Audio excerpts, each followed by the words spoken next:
Hey class, welcome to week 5. It's kind of crazy that we're already in that final week of the semester, but here we are. Let's jump right into it. Some things to think about for this final week. You should have gotten an email with the class evaluation form for this class. I do appreciate if you could fill that out. It does help me in teaching this class in future semesters and just giving me some feedback in that way. I do have a thing, and you'll see on the checklist that if 90% of the class actually do the class evaluation, I will give everyone in the class 5 extra points. So a little incentive there to fill that out. It should only take a few minutes, and I would appreciate it. Right. The interpretive paper is due the 20th, 26th at midnight. That's Monday. If you're watching this video, it's probably today. Yep, I think I've spoke about it pretty in depth at this point, and if you're confused at this point, it's probably not very good because it is due by midnight. But hopefully you have gone to a show, you have started to write your thoughts down. If you have not submitted that yet, 3 art pieces in that show and a good explanation of the show in and of itself. I am looking for 4 pages, well written, and then also proof of your attendance with either a ticket stub, picture from the show, something like that. So just a reminder that is due. If you've not submitted that yet, by midnight on the 26th. And I did get a couple emails that people were having difficulty accessing that. I did tweak something on Blackboard, so it should be able to be accessed now. But please let me know if you have any issues with that. Right, so we have class eval, the interpretive paper.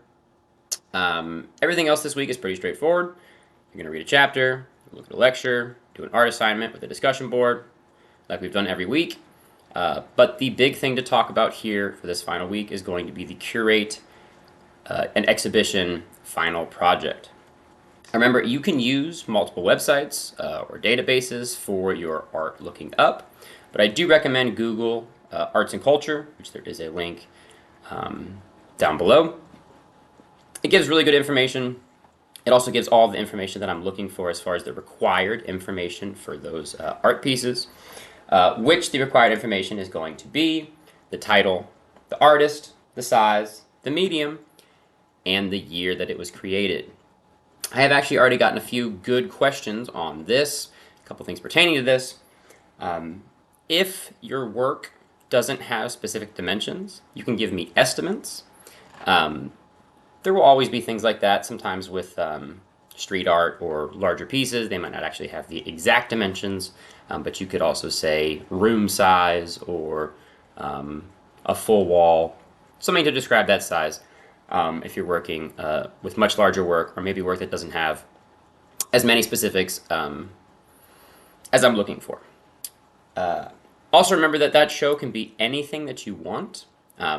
Find a connecting fiber. I think one of the best ways of approaching this assignment is going onto Google Arts and Culture, looking at art movements, thinking about movements that you're interested in, maybe trying to pair movements, maybe trying to take work from a bunch of different movements and putting them together under one overarching statement, or just focusing on one art movement and saying, I'm going to do a pop art show or a surreal show or whatever that might be. Remember, you can choose whatever you want. I am looking for 15 pieces of art that you will be talking about in your presentation. And also there is a little bit of a creativity involved as far as the development of your gallery space.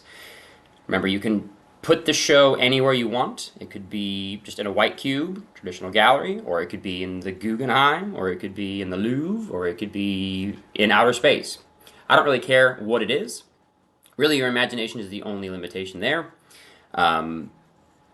But when you are designing your room or your show space, think about how that space will affect how the viewer engages with the art. I did my gallery layout on Microsoft Paint, just basic shapes, big squares, a couple different colors. You could hand draw it. You could use another digital program.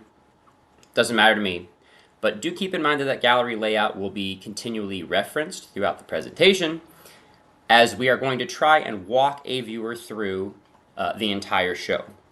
You'll also know on the gallery layout that, notice on the gallery layout that all of the work is numbered. That number correlates to a slide with a number for that piece of art. So you can go back and forth and you can reference the gallery layout when you are looking at the work specifically. Also, you can look at the example presentation, which I strongly recommend when starting to work on this presentation of yours. And you'll notice there's kind of an order to it. First page is just the explanation of the show or the name of the show. If you're going to put the show in a specific place, something exciting, that's a great place to describe that, where it might be. And then on that third slide, first slide is the title page. Second slide is the description. Third slide is going to be that gallery layout that we referenced for the first time. You'll also notice that I put a little caret on my gallery layout because I'm going to be talking about, in my case, 1 through 3 first. So sort of at that first corner, then we move to the next one. You don't have to reference your gallery layout every piece of art. Maybe every 3 to 4. Sometimes you may have to reference more than that, and that's fine. But sort of the order will be gallery layout, a piece of art, and then an explanation of that art. Piece of art, explanation of that art. Remember, we're not only talking about the art in and of itself. I think a critical analysis of individual paintings or sculptures is definitely important, but we need to think about them in context to each other. I'm choosing to put these two paintings next to each other because there's some dialogue, right? So we're not just thinking about each piece individually. We are thinking about the show as a whole. And as we talk about the art, I do want you to try and think about how they correlate and have a reason why you put things in certain areas. You are the curator, and you can do whatever you want in your show. Okay, so that is the most important thing for this final week. Everything else will be pretty straightforward. Keep in mind these final grades are going to come up pretty quick, as everything will be due June 30th by midnight. That will be the last day of class. 11:59, whatever that is, before midnight, will be the due date for everything this final week, including that curate your exhibition. Also keep in mind that the interpretive paper is worth 50 points and the curate your exhibition is worth 100 points. So very important that we take our time to do these well. Make sure when you are doing your descriptions in the curate your exhibition, you're using complete sentences and you are actually painting us a picture of what it might feel like walking through your hypothetical gallery space that you have curated in any way that you see fit. Remember, you have a connecting fiber between those, and that connecting fiber can't just be, I like all this work.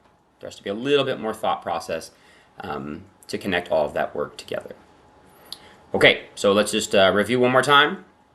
We have the class eval. If 90% of the class give me that eval, I'll give everybody 5 points. So please take the time to do that.